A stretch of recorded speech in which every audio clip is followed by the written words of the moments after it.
Boa noite, a graça e a paz de Cristo Jesus seja com você e com sua família. Estou aqui mais uma vez para mais uma transmissão da mensagem do Evangelho, da Palavra de Deus. Quero pedir, antes de mais nada, que você encaminhe essa mensagem para seus amigos, seus familiares, grupos de família, aí do trabalho, enfim, para quem o Senhor colocar no seu coração, os nomes que vierem aí à sua mente. Dito isso, o tema de hoje é um tema bem polêmico, né? Escolhendo aqui qual tema tratar nessa transmissão, eu me lembrei da conhecida história do filho pródigo.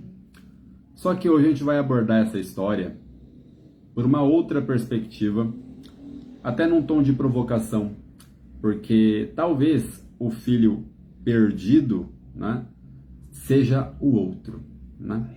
Deixo esse gatilho de curiosidade e vamos partir aí para o texto. Evangelho segundo relatou Lucas, capítulo 15. Sempre eu gosto de dizer, você que está acompanhando essa transmissão, ou outra que você acompanhar, enfim, ou em qualquer outro momento em que você ouvir a pregação da Palavra de Deus, sempre tenha um exemplar da Bíblia em mãos. Ainda que você não tenha em papel, mas que seja por meio de um aplicativo, sempre tenha esse hábito de consultar a veracidade daquilo que você está ouvindo quando falamos aí da pregação da Palavra. Evangelho de Lucas, capítulo 15, estaremos lendo a partir do verso 11, do 11 ao 32. Como o texto é um tanto longo, eu vou fazer do método que eu já sou habituado aí, né, para que não fique repetitivo e para que eu possa também alcançar aí todos os públicos, né, para que não fique difícil o entendimento. Estarei lendo verso a verso e aí explicando também o que o contexto nos diz. Dá um tempinho aí para vocês irem encontrando. Lucas 15, a partir do verso 11, para quem tem um pouco de dificuldade, Novo Testamento. Mateus, Marcos, Lucas, terceiro livro aí do Novo Testamento.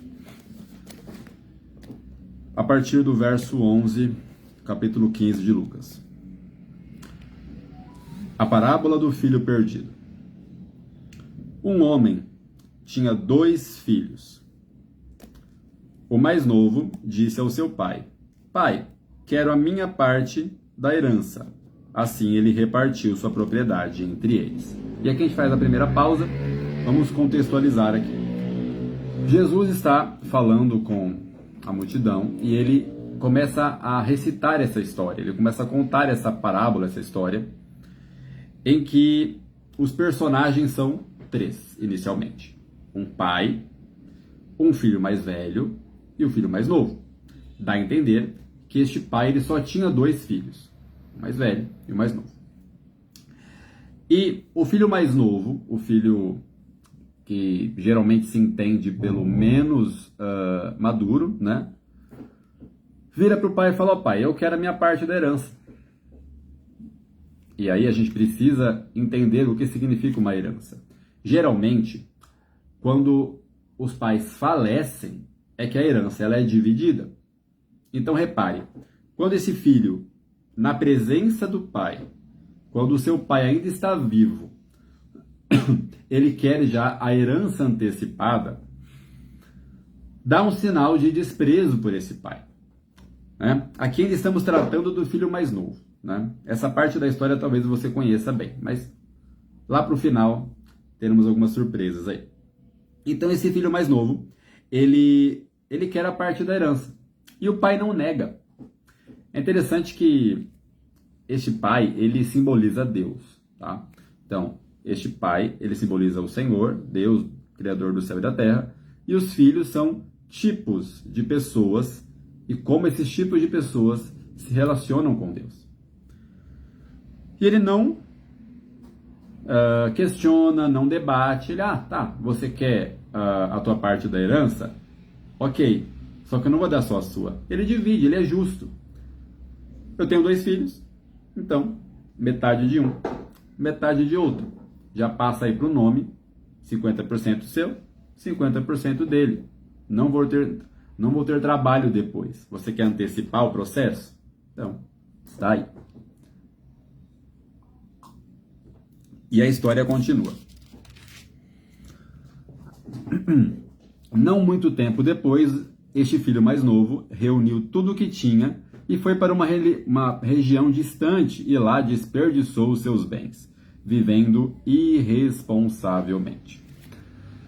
O filho mais novo dá aí os seus sinais aí de imaturidade e faz o que geralmente um adolescente faz quando pega dinheiro, né? Ele pega toda a sua herança, metade do que o pai tinha fica para ele, então ele pega todo aquele dinheiro, vai para uma região distante e aí você usa a sua imaginação. Come do bom e do melhor, viaja, bebe, usufrui de tudo. E aquele dinheiro, obviamente, acaba muito rápido. Tanto que o texto diz que ele desperdiçou. Não é o caso de você pegar um dinheiro que você ganha de uma herança e você investe, você faz alguma coisa para aquele dinheiro render. Não, ele simplesmente desperdiçou, saiu gastando sem olhar o quanto, vivendo de maneira irresponsável. Quando esse dinheiro acabou, depois de ter gasto tudo, houve uma grande fome em toda aquela região e ele começou a passar necessidade. Então, padrão, ele gasta tudo o que ele tem. Repare, o texto dá a entender que aquela família era abastada, era uma família com muito dinheiro, mas ainda assim aquele filho ele é tão irresponsável que ele consegue passar necessidade, ele consegue jogar toda a sua fortuna no lixo e ao ponto de não ter mais nada. E quando isso acontece, ele ainda tem um azar muito grande. No momento em que ele vê que ele não tem mais nada, seria o momento em que ele mais precisaria ter recursos. Acontece uma grande fome e o texto vai dizer que ele começa a passar necessidade, e o texto aqui dá a entender fome. Não é aquela necessidade básica que todos nós passamos em algum momento, de ter que cortar algumas coisas. Não. Aquele rapaz, ele não pegou parte do dinheiro dele e comprou uma casa, alugou um lugar para ele morar. Não. Ele saiu para gastar, para fazer talvez coisas que ele nunca tinha feito na vida. E aí ele se vê sem nenhum recurso, sem nenhum teto para dormir, sem nenhum alimento para comer no dia seguinte. Ok. Por isso, verso 15, ele foi procurar trabalho com um dos cidadãos daquela região, que o mandou para o seu campo, sua fazenda, enfim, para cuidar de porcos. Chega um determinado momento em que aquele rapaz deseja encher o estômago, ou seja, se alimentar com as vagens de alfarrobeira que os porcos comiam, mas ninguém lhe dava nada. Aqui a história vai tomando outro tom. E eu não vou dar tanta ênfase na história do filho pródigo, primeiro porque você talvez conheça, e eu quero aqui trazer à tona a história do outro filho, que é a que mais é mal interpretada. Este filho mais novo que está fazendo tudo isso, ele simboliza cada um de nós. Em algum momento da vida, eu e você com certeza já desonramos a nossa família, já fomos motivo de tristeza, de vergonha para os nossos pais e, consequentemente, para Deus. Mas, quando você pensa, todos nós temos a oportunidade de se arrepender, certo? E aquele rapaz, ele vai ter agora o seu ápice, né? De cair na real, usando a expressão assim. Porque ele, até horas antes, ele estava esbanjando. Ele estava pegando tudo o que ele tinha e tendo algumas horas de rei. Comendo tudo o que queria, fazendo tudo o que queria. E agora ele se encontra sendo empregado de uma pessoa que ele nem conhecia. Bom que se diga. não tinha nem certeza de que ele iria receber honestamente, justamente pelo seu trabalho. E é interessante que aquele rapaz, ele não recebe alimento onde ele está trabalhando, porque ele deseja comer a lavagem, é a linguagem que a gente conhece hoje em dia, né? Dos porcos. Ele está trabalhando e a única coisa que ele encontra para comer é a comida dos porcos. Esse texto ele não vai trazer para nós uma lição de finanças, tá? Quando nós falamos dos ensinamentos do Senhor Jesus, é sempre quanto a arrependimento e fé. Para o judeu, trabalhar com porcos é o extremo da humilhação. Dentro da tradição deles, é impuro tocar em porcos, comer carne suína, enfim. Então, ter ali a fonte do seu sustento com algo impuro era o extremo da humilhação para aquele homem. Bom que se diga, Jesus estava ensinando essa parábola para judeus. Então esse texto nos dá uma lição. A nossa arrogância, ela pode nos levar não ao topo, porque quando somos arrogantes, quando temos o nariz empinado, queremos chegar no topo. Então, querendo chegar ao topo, podemos ir para o fundo do poço, para a mais extrema humilhação. E é o que acontece com aquele rapaz. Ele está agora passando fome, trabalhando, e ele tem um choque de realidade quando ele percebe: cara, estão me negando até a comida dos porcos. Porque o texto vai dizer: mas ninguém lhe dava nada para comer. Verso 17: caindo em si, aqui é o ponto-chave. Ali ele vai perceber aonde ele errou. A palavra do Senhor nos diz: lembra-te de onde caíste. Há muita gente que olha para dentro de si, e aqui eu já estou começando a dar um spoiler do outro lado dessa história, do outro lado da moeda dessa história. Muitas vezes alguém não percebe aonde caiu e continua caído. Muitas vezes alguém se acostuma com uma vida de pecado, ainda que diga crer em Jesus, ainda que diga crer em Deus, ainda que se diga um cristão, se acostuma com uma vida porca, com uma vida imoral, e acha que está tudo bem, porque Deus o entende. Mas não, esse rapaz ele tem um choque de realidade, e ele acorda, e ele diz para si mesmo: quantos empregados que meu pai tem em casa? Todos têm comida de sobra, e eu aqui morrendo de fome.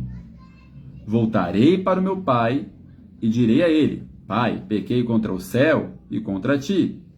Eu sei, não sou mais digno de ser chamado teu filho.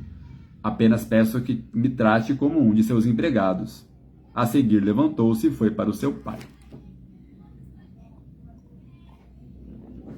Este verso 17, como eu disse antes, ele reflete a nossa história. Ele reflete a história de todo aquele que foi encontrado por Jesus. É bom que se diga, não é você que encontra Jesus, mas ele que te encontra. O perdido era eu e era você. E aquele rapaz, ele tem a seguinte convicção: olha, eu errei, eu desonrei meu pai, eu pequei contra Deus. Porque ele diz: pequei contra o meu pai terreno e pequei contra o céu. Então ele entende o estado de desonra em que ele se encontra. Ele tem essa noção, essa convicção.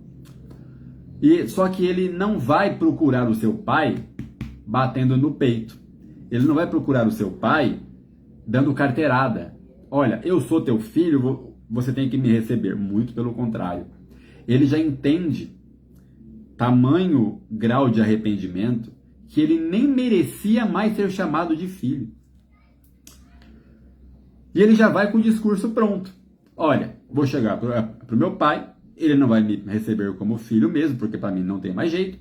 Vou aceitar a posição de empregado dele, pelo menos sendo empregado do meu pai, ele não vai me tratar da maneira que o meu atual patrão me trata. Ao menos alimento eu vou ter. Ele está se nivelando por baixo. Isso vai contra o que, infelizmente, muitas igrejas têm pregado, muitos pregadores têm ensinado. Uma fé por mérito. Uma fé meritória, não é? E aí entra o título dessa live, a devoção dos moralistas. Em que está baseada, aliás, a devoção de quem se acha merecedor? No mérito. Olha, eu sou filho de Deus, eu vou à igreja, eu sou uma boa pessoa, então o Senhor tem que me aceitar, tem que fazer as coisas que eu peço. Parece ridículo, sim, mas eu particularmente conheço várias pessoas, e talvez você conheça, e talvez você até seja uma dessas pessoas, que acreditam que por você, pense nisso, segundo a tua ótica, você se entende como uma pessoa boa, então você merece as coisas que o Senhor faz por você, ou aquilo que você espera que Ele faça. E aqui entra o nosso paralelo, arrependimento e mérito. Os dois não podem caminhar juntos. Quem entende ter mérito perante Deus, nunca vai se arrepender. Nunca vai nascer de novo, ter uma nova vida com Deus.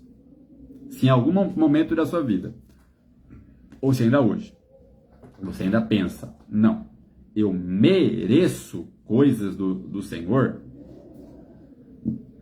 é o momento de você se comportar como este filho, que reconhece, olha, eu sou desculpa o termo, um porqueira. Quem sou eu se não fosse o Senhor na minha vida? Cuidado, mérito e fé não combinam. E aquele filho, ele planeja o seu discurso e volta. E o texto continua. Verso 20. A seguir, levantou-se e foi para seu pai. Estando ainda longe, seu pai o viu e, cheio de compaixão, correu para seu filho, o abraçou e o beijou. O texto aqui é muito claro. O pai simbolizando o Senhor, simbolizando Deus. O nosso pai, ele nunca rejeita um coração arrependido. Independente da profundidade da lama do pecado em que eu e você nos encontramos. Independente do que você fez. Independente do quanto tempo você fez. Independente de com quem você fez, seja lá o que for. Não há limite para o alcance do perdão de Deus. Porém,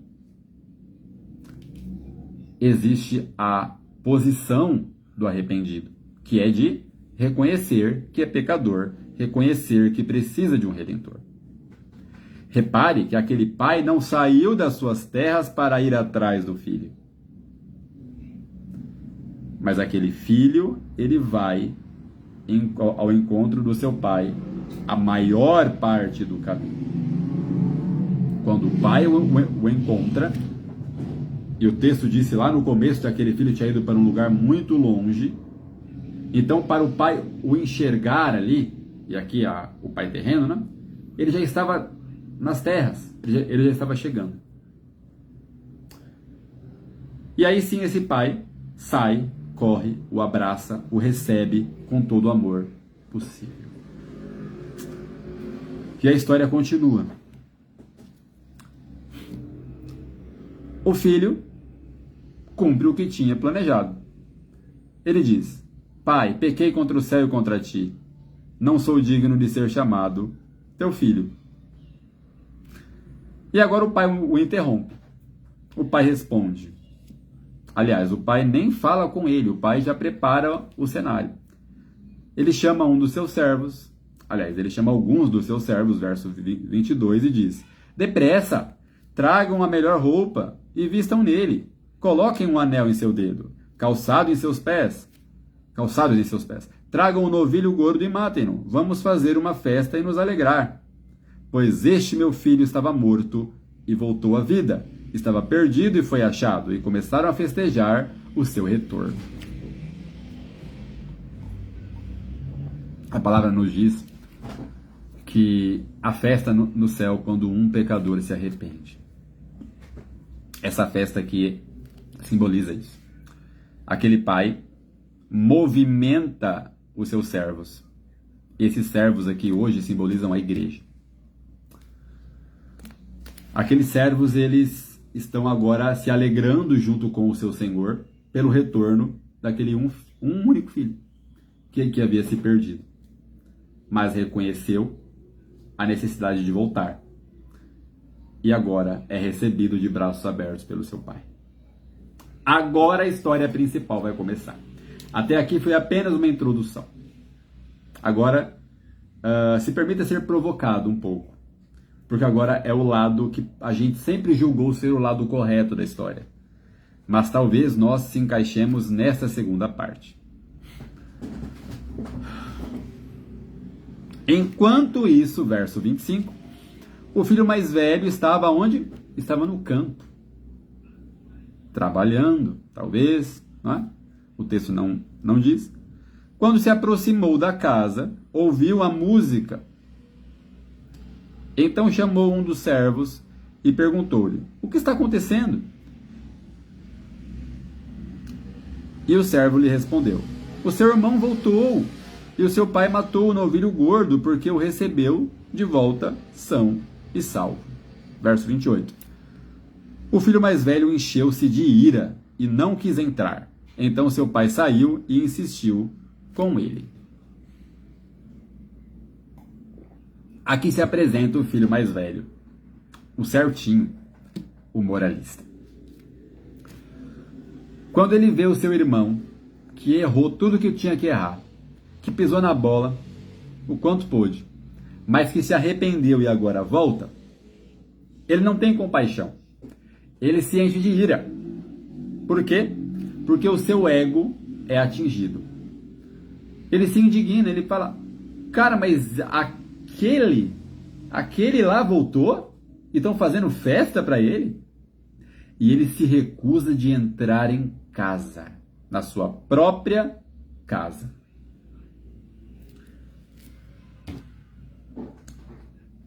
E agora, no verso 29 diz: mas ele respondeu, seu pai saiu e insistiu com ele. Mas ele respondeu ao seu pai: olha, preste bem atenção nessa frase. Todos esses anos tenho trabalhado como um escravo ao teu serviço.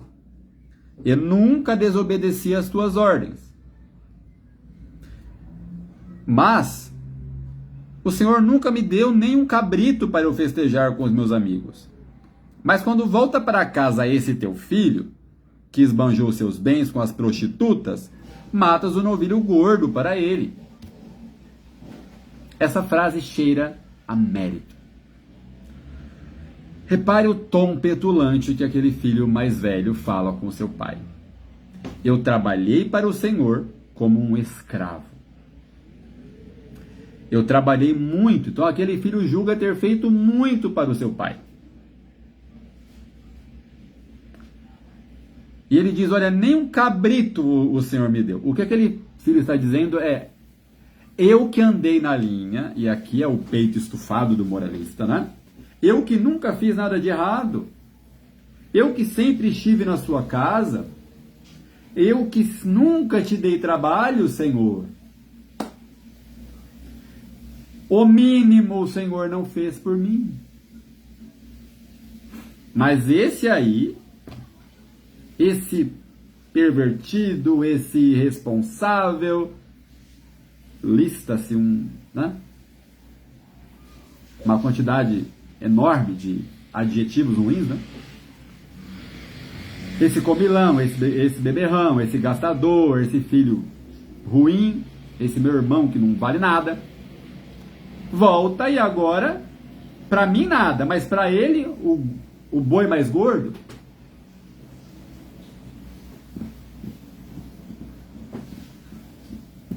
mérito. Ele queria mérito. E ele afronta o seu pai, porque ele entende merecer, ele se entende bom o suficiente para merecer muito além do que o seu irmão arrependido. Responde o pai: meu filho, você está sempre comigo e tudo o que tenho é teu. Mas nós tínhamos que celebrar a volta do seu irmão e nos alegrar com ele, porque ele estava morto e voltou à vida, e estava perdido e foi achado.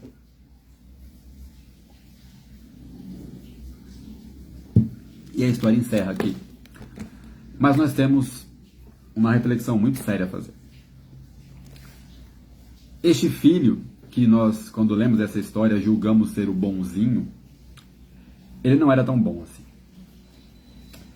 Quando ele é colocado à exposição, né, quando o seu ego vem à tona, ele mostra quem ele é, exala a sua essência verdadeira. Ele coloca o dedo no nariz do seu pai e diz: eu mereço mais do que o Senhor tem me dado.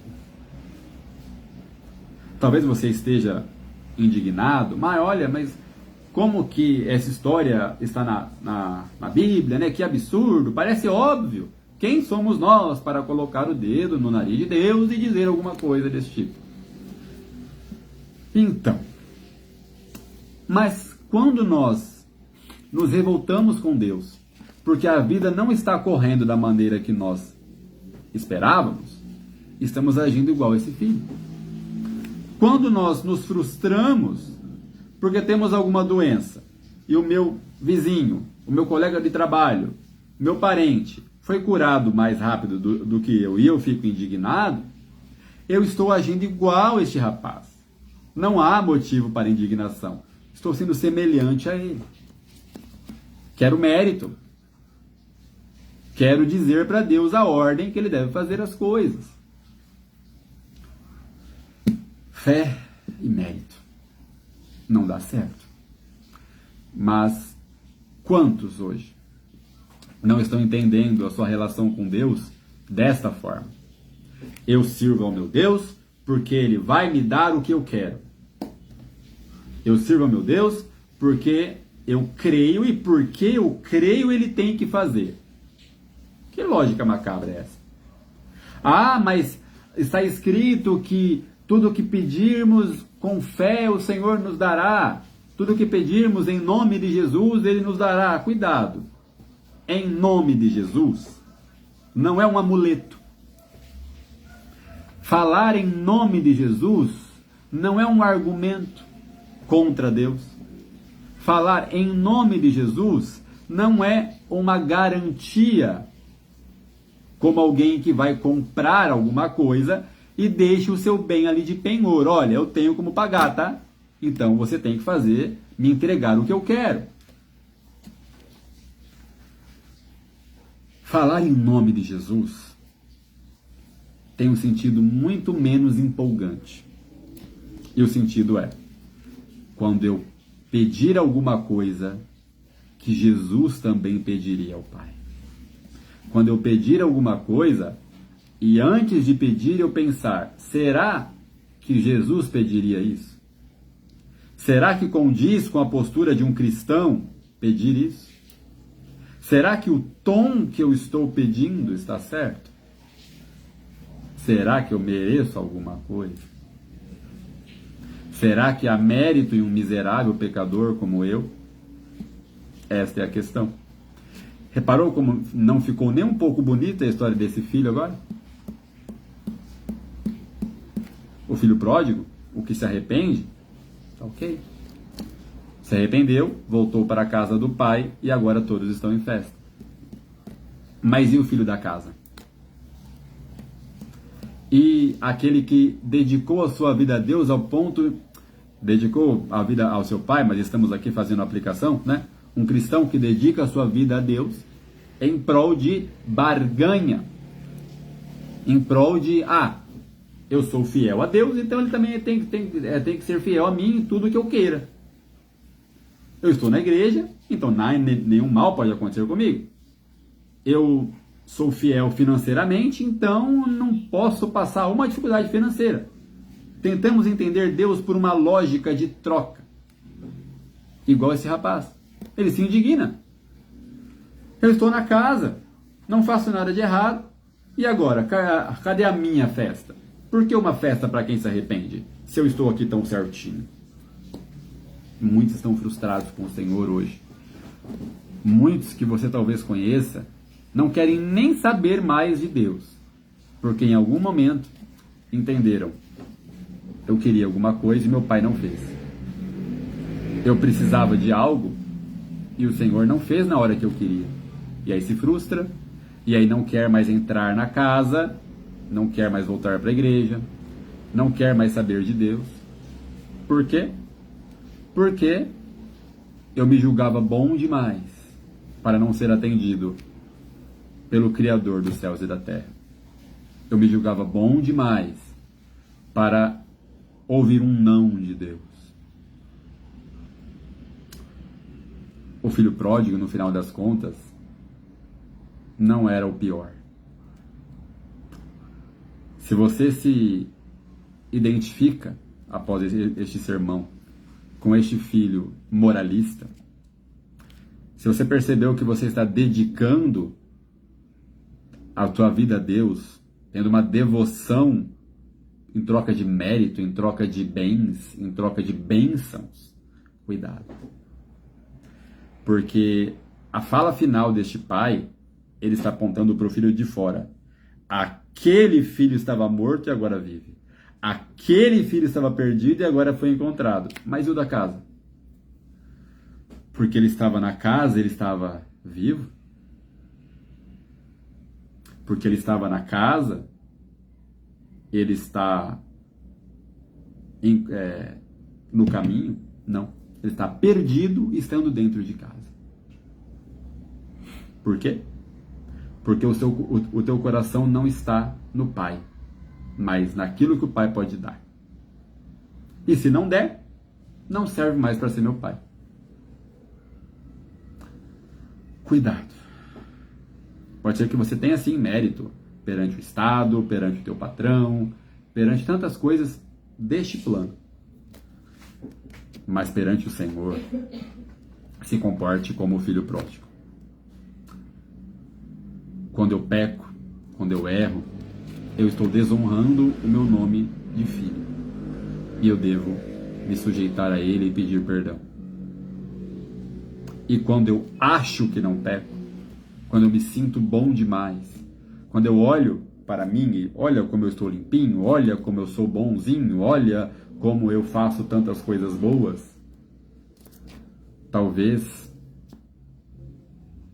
na verdade não talvez, com certeza, eu estou mais imundo do que aquela comida dos porcos. A arrogância perante Deus, a fé por barganha, por mérito, é um dos pecados mais podres que pode existir. Quantos chegarão no último dia indignados com Deus, porque a sua vida não foi o que ele achou que seria, e ouvirá do Pai: eu nunca te devi nada, eu nunca te prometi nada, você se frustrou sozinho. Saibamos reconhecer a nossa posição como servos, ao mesmo tempo que como filhos. Ou seja, filhos que não têm mérito nenhum, que não têm direito nenhum. Filhos por adoção. O Senhor nos encontrou e nos tornou seus filhos mediante a fé em Jesus, o nosso irmão mais velho, nosso Senhor. Não há nenhum mérito em nós. Então que você possa refletir nessa mensagem, repassar aí para os seus amigos, para que tenhamos uma nova perspectiva sobre como temos entendido a nós mesmos e a Deus. Ele nos deve alguma coisa? Eu andar na linha me torna melhor do que alguém que está lá afundado no pecado, na droga, no crime, no adultério, na prostituição? Não.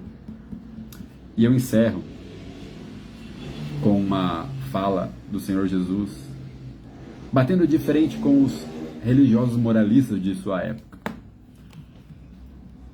E a frase é mais ou menos assim: as prostitutas, os cobradores de impostos, que na época eram comparáveis aí aos piores políticos de hoje, arrependidos, entram no reino de Deus antes de vocês. O Senhor disse isso aos moralistas de sua época. Os piores pecadores estão mais perto do Senhor quando se arrependem do que aqueles que entendem não precisar se arrepender de nada. É isso. Estaremos finalizando essa conversa, né? essa pregação, e eu digo estaremos porque é uma troca, né? E que você possa agir de igual forma, né? Orar junto comigo para que encerremos essa live. Para quem chegou agora no final, essa live ficará salva. Assim que ela terminar, 1 ou 2 minutos depois, você pode voltar do começo para acompanhar todo o conteúdo. Oremos. Pai Santo, poderoso Deus, nos colocamos diante do Senhor para pedir perdão, porque em muitos momentos a nossa fé, a nossa devoção a Ti foi por mérito, foi por entender que merecíamos alguma coisa. O Senhor não nos deve nada, o Senhor não está em débito conosco, muito pelo contrário. Que possamos nos lançar aos Seus pés e reconhecer a nossa podridão moral, espiritual, a nossa superficialidade espiritual. Que possamos reconhecer, assim como o filho pródigo reconheceu, que o nosso pecado nos afasta até mesmo de sermos chamados teus filhos. A tua palavra diz que nem a riqueza, nem a pobreza, nem as dores, nem as dificuldades nos afastam do amor, do teu amor por nós, mas os nossos pecados fazem separação entre nós e o Senhor. Nos perdoa. Se é que alguém aqui que me assiste está na condição do filho pródigo, está vivendo de maneira irresponsável, nadando de braçada na lama do pecado, que este encontre o teu perdão e tenha a oportunidade de voltar. E também, se nos assiste aquele que viveu até aqui como um moralista, que entendeu que merecia alguma coisa, também tenha misericórdia deste, e que este possa ter uma nova perspectiva de fé, de devoção e de vida com o Senhor. Não merecemos nada, absolutamente nada. Tudo é teu, Senhor. Tudo é teu. Assim, pedimos e agradecemos, em nome de Jesus. Amém. Compartilhe essa transmissão com os seus amigos, aqui pelo Facebook mesmo. Quero, antes de finalizar, dizer que a Meta, a empresa responsável pelo Facebook, estará deletando esta transmissão daqui a 30 dias, como ela deleta todas. Nenhuma live fica salva no Facebook em definitivo. Então, assim que você terminar aqui, eu estarei deixando aqui no comentário o link do meu canal no YouTube, Evangelista Robson Camargo, e lá você terá acesso a dezenas de outras transmissões como esta, e que você possa se inscrever no meu canal no YouTube e ter acesso aí a todos os conteúdos, né? Que você tenha um excelente final de semana e uma excelente semana aí, você e tua família. O Senhor te abençoe e até o nosso próximo encontro.